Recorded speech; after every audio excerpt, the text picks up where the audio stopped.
Olá, sejam todos bem-vindos. Estamos chegando com o Ronda da Cidade, versão TV. Ontem nós acordamos com o barulho do crime nos nossos ouvidos. No bairro Planalto, Rua 35, 2 pessoas tinham sido assassinadas.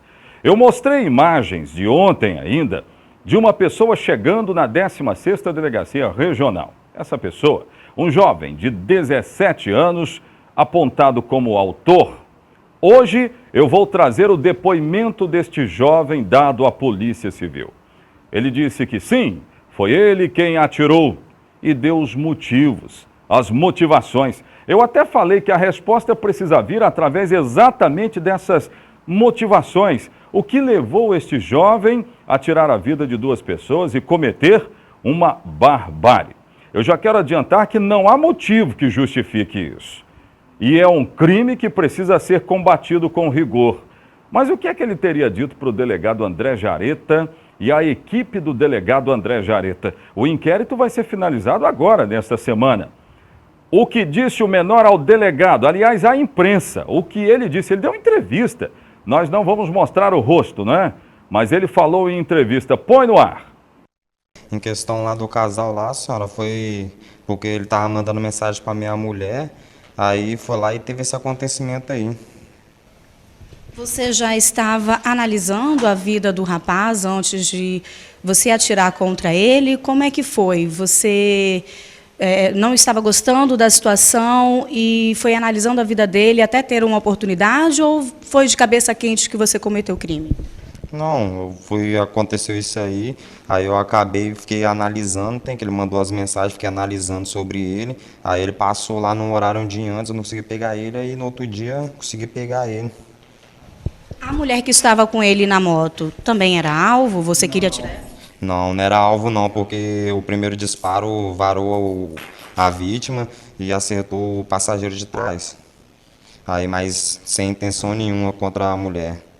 Tô arrependido aí de ter tudo que aconteceu com a mulher aí, tô arrependido aí, mas esse cara aí mesmo aí mandou mensagem pra minha mulher, é isso mesmo. Então você se arrepende de ter atirado contra a mulher, mas contra o cara não? Contra o cara também um pouco, né, mas justiça é de Deus, feito pelas mãos de Deus, mas de vez em quando nós temos que fazer a nossa própria justiça, que se depender da justiça aí não dá em nada não. Meu Deus. Viram lá?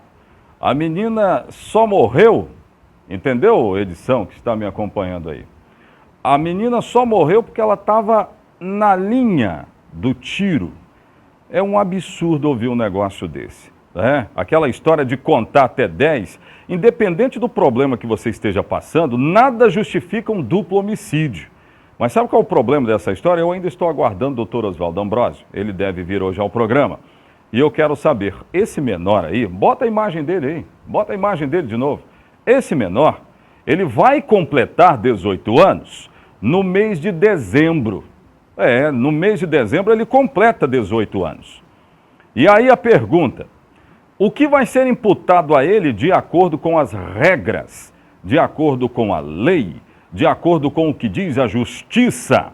E se é possível ter justiça diante de um caso desse? O que é que ela diz? O que vai ser imputado a esse menor? Pode voltar aqui para mim. Daqui a pouco, Dr. Oswaldo fala a respeito e aí nós vamos trazer outras informações, não é? Que são informações importantíssimas para isso aí. Agora, gente, é um absurdo gigantesco, não é não? É um absurdo extremamente gigantesco. Daqui a pouco nós vamos trazer outras informações. É assim que começamos no rádio, na TV, a notícia chega até você.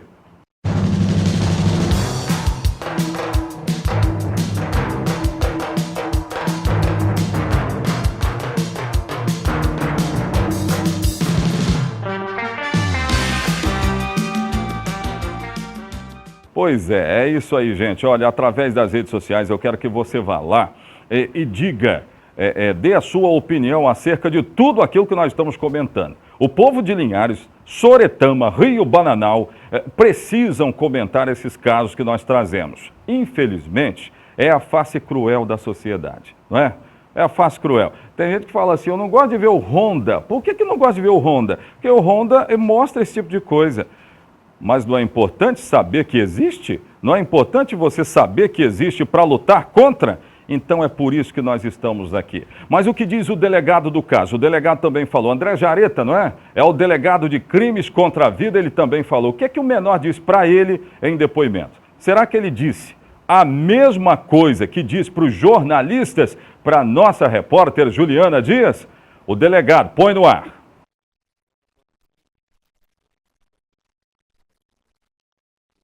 Da DIPO se deslocaram até a cena do crime para iniciar as investigações. Após os primeiros levantamentos, chegaram ao nome de um suspeito, né, que logo em seguida saíram ao seu encalço. Né.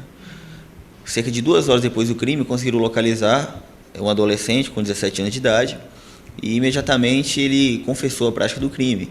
Né. Junto ao adolescente foi encontrado a motocicleta que foi utilizada no ato infracional, né, do homicídio, e também a roupa que o adolescente vestia no momento do fato.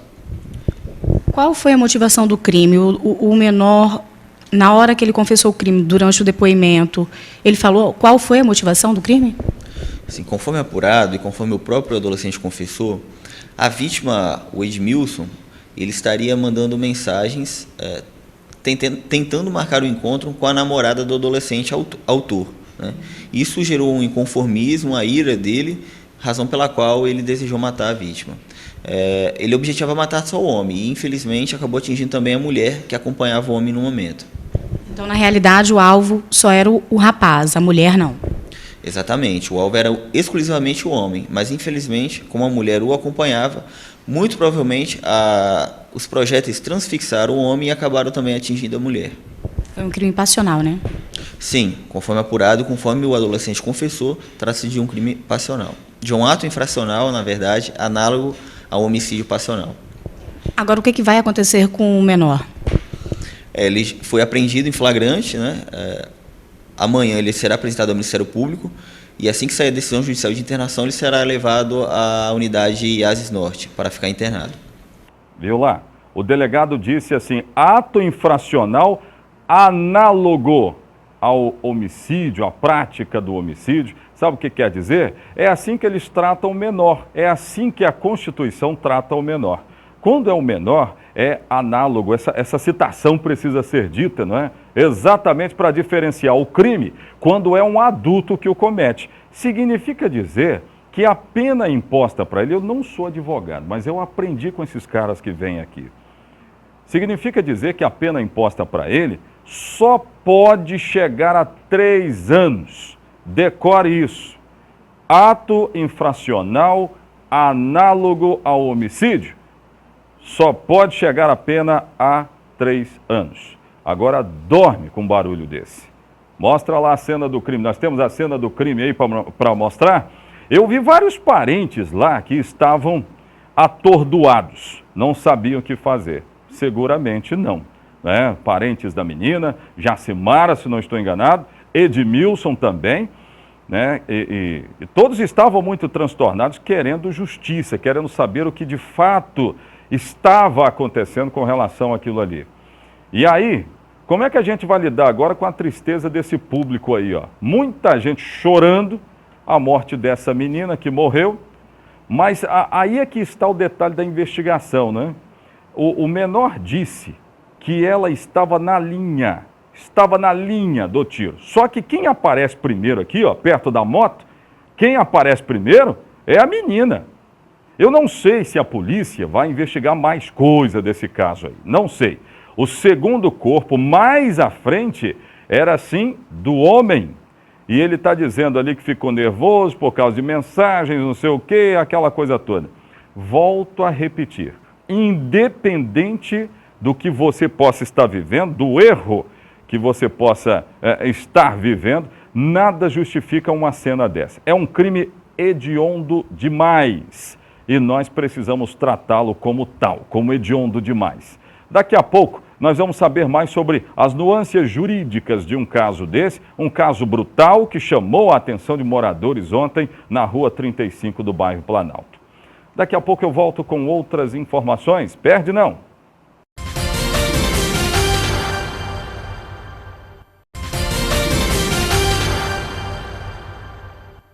De volta, olha quem chegou, Oswaldo Ambrósio. Tudo bem, doutor Oswaldo? Graças a Deus. Um engravatado advogado que estava no fórum, desembargador Mendes Vanderlei, daqui a pouco vai para lá e vive essa coisa do direito. Aliás, é por isso que ele está aqui. O caso do menor de ontem que foi preso e confessou o duplo assassinato de ontem da Rua 35 do bairro Planalto. Eu perguntei aqui sobre o que vai ser imputado a ele através do que reza a lei para o menor. E aí nós vamos relembrar algumas imagens, né, de ontem, que nós fomos lá, acompanhamos toda essa triste trajetória, a movimentação. Está aí, esse primeiro corpo é da menina, a Jacimara, né, de 17 anos, diga-se de passagem. O homem tem 30 anos de idade, um menor passou e atirou. Doutor Oswaldo, o menor, ele já disse para o delegado que foi ele que cometeu esse caso aí, né? Esse homicídio. Sim. Diz que teve um negócio de umas mensagens de alguém para a mulher dele, ele foi lá e matou. Mas o que vai ser imputado a ele aí, doutor Oswaldo? O senhor é advogado, é também criminalista, vive isso? Sim, Zé, vai ser atribuído a ele a prática do ato infracional análogo ao duplo homicídio. Aí ele vai concorrer para uma internação de até 3 anos, seu Zé. De até 3 anos. Peraí. Volta aqui para mim. Doutor Oswaldo está dizendo de até 3 anos. O senhor está querendo me dizer que isso pode ser menor que 3 anos? Sim, Zé. O menor, quando ele é apreendido, quando ele pratica um crime, que é, né, um ato infracional análogo a um crime, ele passa por avaliações a cada 6 meses. Então, dependendo da assistente social, se tiver do bem, psicólogo, né? se disserem que ele está apto a voltar ao convívio da sociedade, o juiz, logicamente, levando em consideração outros aspectos, outros elementos, pode colocá-lo em liberdade. Pode fazer, né, a desinternação dele. Ah, é? Meu Deus. Até porque esse é um crime extremamente hediondo. Aí está o menor. Ele está de costas, né? Para os engraçadinhos de plantão que gostam de ir na justiça falar assim, vou cobrar direito de imagem, isso e aquilo, olha como nós fazemos. Nós não estamos mostrando o rosto do menor e nem tampouco identificando, dando a sua identidade, né? Porque tem gente que é muito engraçadinho, né? Ele, vou arrancar um dinheiro lá do Honda, da TV Sim, não sei o quê. Olha aí, ó, olha como nós fazemos. Eu estou apenas mostrando como é a nossa postura, tá bom, gente? Mas... Então, doutor Oswaldo, partindo desse princípio, eu vou pedir desculpa através de termos jurídicos. Data máxima venia, né? Estou pedindo desculpas, interpretando aí, pelo amor de Deus, que absurdo. Zé, não deixa de ser, né? A vida de 2 pessoas foram ceifadas, realmente a reprimenda ela é pequena. Os nossos estabelecimentos também, Zé, têm demonstrado que não têm recuperado os nossos menores. Tem que ser feito um acompanhamento realmente através de psicólogos e outros profissionais aí, né? Porque é assustador. A gente se coloca também no lugar dos familiares, né? Já pensou daqui a 6 meses, 1 ano, esse menor pode estar em liberdade. Já com 18 anos. Lembrando que ele só pode ficar lá até no máximo os 21 anos, né? Vamos dizer que no máximo até os 21 anos. Existem casos, às vezes, em que o juiz, por entender que ele já está com a personalidade completa, até absolve, dizendo que ele não vai, por ter 18 anos, por completar 18 anos, ao completar 18 anos, o juiz coloca em liberdade, dizendo que perdeu o sentido de você tentar recuperar uma pessoa que não é menor, mas num estabelecimento voltado ao cumprimento de reprimenda a menores. Então, realmente, fica aí a reflexão, se a população deve começar a debater a respeito de uma reprimenda um pouco maior para esses menores, estabelecimentos voltados a essa recuperação melhores, né? Nós precisamos cuidar dessas crianças, desses menores, porque realmente é assustador, é revoltante, né? E por tão pouco, me parece por mensagens trocadas entre a namorada ou esposa ou companheira desse menor e a vítima, né? E acabou que sofrendo aí a companheira, a namorada do rapaz que passou as mensagens, se é que isso condiz com a verdade, realmente a sociedade ela fica perplexa, fica assustada. Nós temos que colocar isso em pautas de debate, Oséias. Pois é, a sociedade tem que discutir a respeito desse assunto. O que a gente precisa deixar claro é que o problema não é do juiz, né? O problema não é do juiz. Às vezes o próprio morador pode se perguntar, mas que juiz é esse que faz isso? Olha, o problema não é dele, o problema é da Constituição brasileira. Está lá aprovado por deputados que a postura tem que ser essa, não é? Sim, nós temos o Estatuto da Criança e da Adolescência, né, que rege todas as reprimendas a serem aplicadas aos menores. Então o juiz ele está distrito àquilo ali. Se ele não fizer, é ele quem vai ser acusado de cometer, por exemplo, abuso de autoridade. Aqui vocês têm a maior responsabilidade aqui em não mostrar a face dos menores. Por quê? Porque isso está previsto como crime no Estatuto da Criança e da Adolescência. Aí sim, se você mostra, por exemplo, a imagem desse menor, a emissora, amanhã ou depois, pode estar respondendo aí criminalmente. Com certeza, o Ministério Público vai acionar a emissora e aí os familiares vão dizer que houve uma exposição ilegal e tentar aí uma indenização por danos morais. Tamanho o cuidado, Osés, que se busca ter com o menor, porque ele ainda não está com sua formação, com sua personalidade, né, totalmente desenvolvida. Entretanto, eu acredito que uma resposta deve ser dada para a sociedade, né? Essas instituições, aí, o psicólogo, a equipe multidisciplinar, por exemplo, do próprio juiz, tem que ser dado uma satisfação. A sociedade tem que saber o que está sendo feito para recuperar esse menor. Porque está certo, ele já vai sair de lá. Aliás, o IASES, doutor Oswaldo, ele é um centro que a gente julga ser de ressocialização, né? A gente julga isso. Mas eu acho muito pequeno o número de pessoas que vão para lá e voltam ressocializadas. Será que talvez esse também não seja um outro problema para ser atacado? Zé, eu acredito que sim, porque aquele menor que pratica um ato infracional análogo a crime, vai para lá e em poucos dias ele retorna e volta, retorna e volta, retorna e volta, até aquele que não pratica o ato infracional se sente estimulado a praticar. Por exemplo, fulano matou e saiu, então eu vou deixar ele me matar, então eu vou matá-lo, porque daqui a 6 meses também eu estou em casa e aí vira o samba do crioulo louco. E aí a violência só aumenta. Os maiores daqui a pouco vão querer talvez fazer justiça com as próprias mãos, se é que esse é um termo correto de ser usado. Talvez não seja. Talvez não seja, porque aquela questão da lei de Talião, olho por olho, dente por dente, Oséias, é um pouco complicado. Nós já vimos que no passado os mais fortes prevaleciam sobre os mais fracos. E nem sempre era olho por olho e dente por dente, sim a imposição do mais forte sobre o mais fraco. Muito bem. Então, gente, é lamentável, difícil, terrível, mas é isso que nós temos para dizer. Agora, você concorda que tem que discutir melhor essa história do menor? Porque da forma que está, o menor pode decidir te matar, e aí amanhã ou depois ele dizer, e vou ficar só 3 anos recolhido. E olhe lá, tem que discutir. Doutor Oswaldo, obrigado por ter vindo. Eu é que agradeço, só lembrando, Zé, que a Constituição veda a pena de morte. Mas o menor, infelizmente, está impondo à sociedade, muitas das vezes, uma pena de morte. Muito bem lembrado também. Daqui a pouco de volta. Pede não.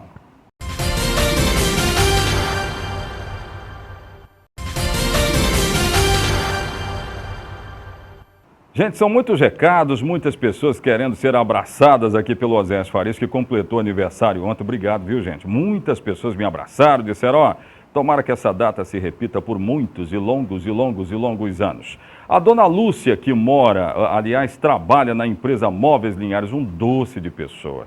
Dona Lúcia, sinta-se abraçada por mim e por todos aqui do nosso programa. O Adriano, que é lá de Soretama, ele está fazendo um comentário interessante aí, né? Pois é, Osés, ele está dizendo, menor pode matar, mas não pode ir para a cadeia, né? Ele está dizendo, Adriano, outra informação, ele também não pode trabalhar. Se você analisar nas entrelinhas o que estão discutindo, e que merece mais ainda, trabalhar também não pode. Eu mesmo comecei a trabalhar aos 12. Hoje em dia, se pegarem alguém com 12 trabalhando, mesmo que seja num servicinho adequado para o menor ali, está em cana. Então é isso também, é necessário discutir isso. A Elizabeth é de Bebedouro, não é? Ela também está ligada no nosso programa. Muito obrigado pelo carinho.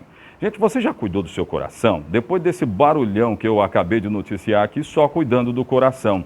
Eu tenho imagens lá do Unicor, eu tenho imagens lá da frente do Unicor. Hoje é o Dia Mundial do Coração, é para cuidar do coração. Eu tenho essas imagens aí? Soltas não tenho? Tudo bem. Nós conversamos com cardiologistas né, a respeito desse dia, a importância do dia. A hipertensão é alguma coisa que precisa ser tratada, não é não? Veja o que ele disse desse dia do coração. É importante. Põe no ar. A medida da pressão ideal é feita normalmente dentro de um consultório, no ambiente médico ou dentro de clínicas.